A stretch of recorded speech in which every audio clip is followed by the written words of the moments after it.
À quel moment on a appris que se taire était plus poli que s'exprimer?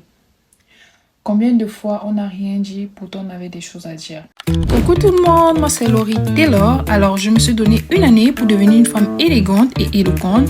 Alors si toi aussi tu te reconnais dans cette démarche, n'hésite surtout pas à t'abonner, à liker et à partager.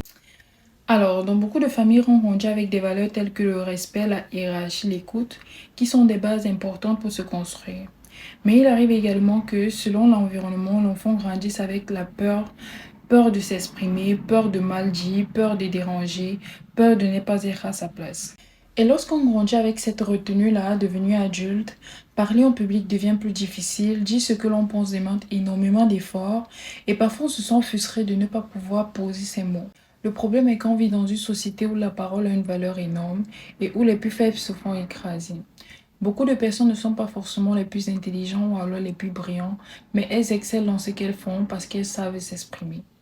Également dans le monde du travail, ce ne sont pas forcément les diplômes qui font la différence, ce sont ces personnes-là qui savent prendre la parole, partager une idée et faire des remarques constructives.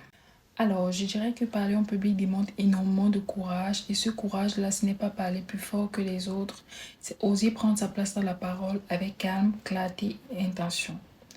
Et ça commence généralement par des phrases que l'on choisit de se dire autrement. Au lieu de dire par exemple le je ne sais pas trop, mais dis plutôt je pense que. Au lieu de dire c'est juste une idée comme ça, dis plutôt une idée intéressante serait que. Ce sont des phrases qui vont t'apporter plus de confiance et plus d'assurance.